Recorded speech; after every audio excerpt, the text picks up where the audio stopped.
Hello my dear students, this is your biology teacher Shivani Dikshit. Let's learn biology with me. Today I am going to discuss the third part of that modes of absorption and conduction of water and minerals in plants. And the point number 3 that I am going to discuss, the term is osmosis. First of all, I would like to ask to you that what do you mean by the term osmosis? It is a Greek term, and if we will discuss its verbal meaning, then it means unequal or having the two different types of solution. Those are unequal. Exactly right. So then after we will discuss its definition. Osmosis is the phenomena in that the water molecule diffuses across a semi-permeable membrane. We have discussed in the phenomena diffusion, water molecules moves freely. They are not having included any type of semi-permeable membrane or permeable membrane. But in the process osmosis, in the cell, semi-permeable membrane is used. What do you mean by the semi-permeable membrane? Semi means half and permeable means porous. The membrane which is having the pores. We will discuss it with the help of example also. Then we are on the definition. It is the diffusion of water molecule across a semi-permeable membrane from dilute solution, that is with the lower concentration, to the higher concentration solution, right? Water molecules moves from the lower concentration towards the higher concentration site. Exactly. We will understand it with the help of example. First site we have taken dilute solution, right? And the dilute solution is having the water molecules, that is known as solvent. And the next side we have taken concentrated solution. This concentrated solution have solute as in the form of sugar molecules. These are the large molecules of the sugar. So what we are observing here, in between, this is the semi-permeable membrane. What happens then? What you are observing here, as we have already know that by the definition, water molecule moves from the lower concentration towards the higher concentration. So dilute is having the molecule concentration that is low and concentration is higher in that side. So this solvent molecules means water molecules are start moving towards the concentrated side of the solution. Water molecules by the semi-permeable membrane, that is half porous, they start moving towards the concentrated site. Exactly. But the sugar molecules, which are also concentrated and have the larger in the size, they are not capable to move from this semi-permeable membrane at the lower concentrated site. Solute cannot pass from the semi-permeable membrane towards the solvent side, but solvent keeps on moving continuously till the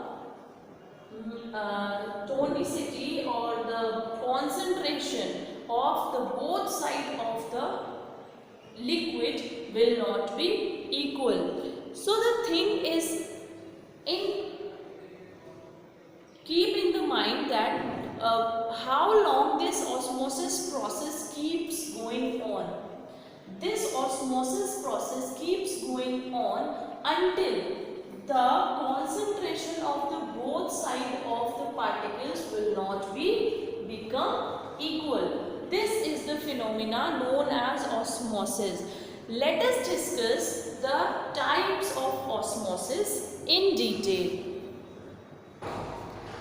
So we will understand the type of osmosis. There are two types of osmosis. First one is of end-osmosis and the type second is of ex-osmosis. As already I have told you that osmosis is a Greek term and there is another term that is related to the verbal meaning. End-osmosis is the term made up of NO and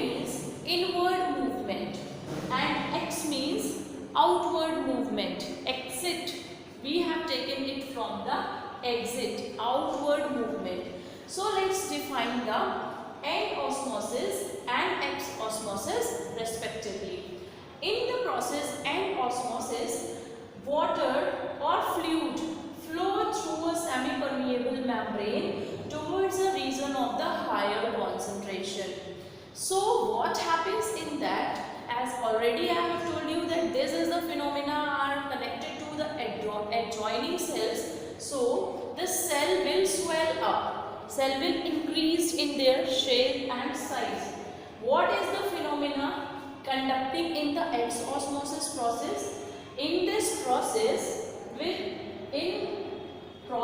in which fluid flow through the membrane towards a region of lower concentration, so that we can say that in this phenomena shrinkage of the cell will take place. Cell will swell up. In the process end osmosis, this is the cell and there is the solvent. It is having the higher concentration, and when this cell will be in the process and osmosis, then the shape of this size of the cell will be increased more, because the fluid flow is inward or inside the cell.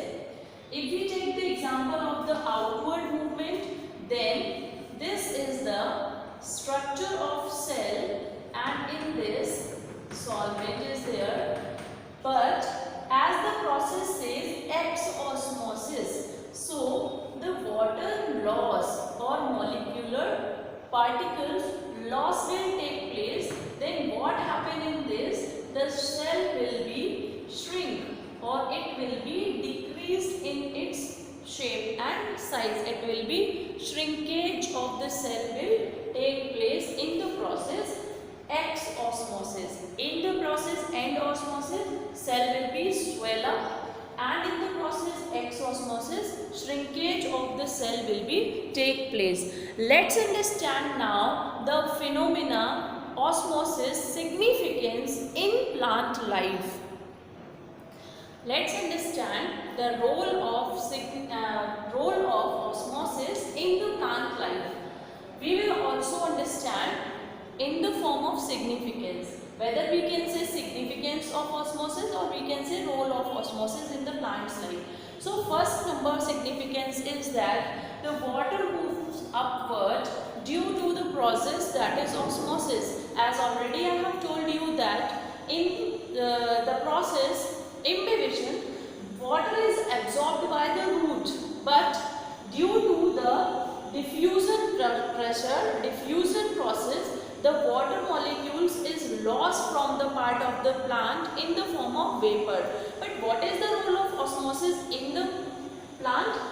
This water from the root, it keeps on moving upward due to the process osmosis. Exactly right. Then after we can say that stomata open and close due to this osmosis process.